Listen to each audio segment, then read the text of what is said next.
नमस्कार दोस्तों, एक बार फिर हमारे YouTube चैनल में आप लोगों का हार्दिक स्वागत है। लेटेस्ट ट्रेंड निकल कर आई कि 1 करोड़ से ज़्यादा केंद्रीय कर्मचारी और पेंशन भोगियों के लिए आ गई है बड़ी खुशखबरी।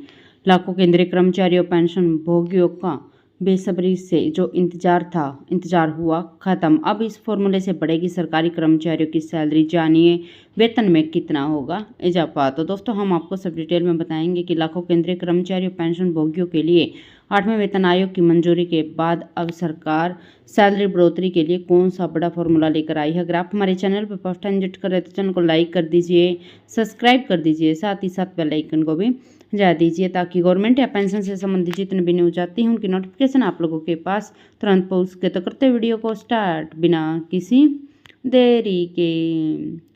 दोस्तों, केंद्र सरकार के लाखों कर्मचारियों के वेतन में जल्द ही बड़ा इजाफा होने वाला है। इस बार एक नए फॉर्मूले के लागू होने से कर्मचारी की सैलरी में जबरदस्त इजाफा होगा। यह बदलाव कर्मचारी की मेहनत और योगदान को ध्यान में रखते हुए किया जा रहा है। अब तक के संकेतों के अनुसार नए वेतन आयोग में अब तक की सबसे बड़ी बढ़ोतरी देखने को मिलेगी, जिससे केंद्रीय कर्मचारी और पेंशन भोगियों को बड़ी राहत मिलेगी। दोस्तों, सरकारी कर्मचारियों के लिए बड़ी खुशखबरी आई है क्योंकि हाल ही में 8वें वेतन आयोग का गठन का ऐलान किया गया था। यह ऐलान बजट 2025 से पहले हुआ था, जिससे कर्मचारियों में खुशी का माहौल है। अब सभी की नजरें इस पर टिकी हुई है कि इस नए वेतन आयोग के लागू होने से सैलरी में कितनी बढ़ोतरी होगी। दोस्तों, कर्मचारियों के लिए यह बदलाव एक अहम कदम हो सकता है क्योंकि इससे उनके वेतन में बड़ा बदलाव होने की संभावना है, जो उनकी आर्थिक स्थिति को बेहतर बनाएगा। इस बार पूरी सैलरी स्ट्रक्चर को ही बदला जा सकता है, जिस कारण कर्मचारियों का वेतन काफ़ी ज़्यादा बढ़ जाएगा। दोस्तों, वेतन में बढ़ोतरी इस बार भी फिटमेंट फैक्टर के आधार पर की जाएगी। इस बार फिटमेंट फैक्टर 2.86% हो सकता है, जो 7वें वेतन आयोग में 2.57 था। JCM ने यह भी सुझाव दिया कि सभी लेवल 1 से 6 के लिए एक समान फिटमेंट फैक्टर लागू किया जा सकता है। 7वें वेतन आयोग के अनुसार फिटमेंट फैक्टर अलग अलग लेवल के लिए अलग अलग होगा।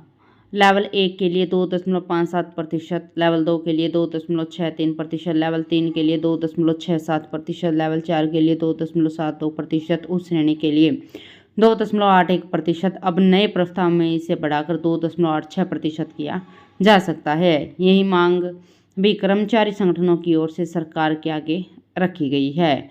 दोस्तों, हाल ही में एक नए प्रस्ताव के तहत सरकारी कर्मचारी के लिए न्यूनतम वेतन में बढ़ोतरी की संभावना जताई जा रही है। विभिन्न मानकों जैसे फिटमेंट फैक्टर 1.92% के हिसाब से न्यूनतम वेतन 18,000 रुपये से बढ़कर 34,650 हो जाएगा।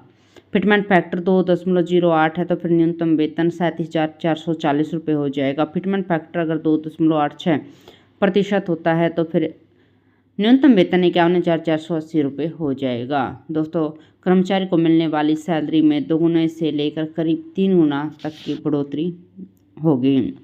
दोस्तों, नए वेतन आयोग के तहत वेतन बढ़ोतरी के लिए सरकारी कर्मचारियों के लिए एक बड़ा बदलाव प्रस्तावित किया गया, जिसके तहत 1 से लेकर 6 तक की अलग अलग श्रेणियों को एक साथ जोड़ने की योजना बनाई गई है।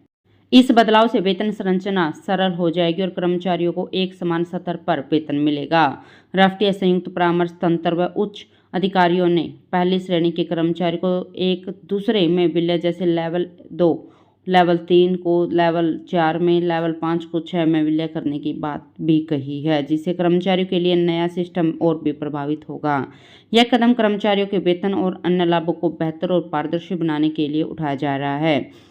दोस्तों, एक और बड़ा तोहफा केंद्रीय कर्मचारी का इंतजार कर रहा है। वह तोहफा है केंद्रीय कर्मचारियों का महंगाई भत्ता। जल्द ही केंद्रीय कर्मचारी के महंगाई भत्ते में 3% की बढ़ोतरी होने जा रही है, जिसके बाद केंद्रीय कर्मचारी का महंगाई भत्ता 56% हो जाएगा और होली से पहले केंद्रीय कर्मचारी को यह बड़ा तोहफा मिलने जा रहा है। तो दोस्तों, आज के लिए इतना ही। मिलते हैं नेक्स्ट वीडियो में, तब तक के लिए जय हिंद, जय भारत।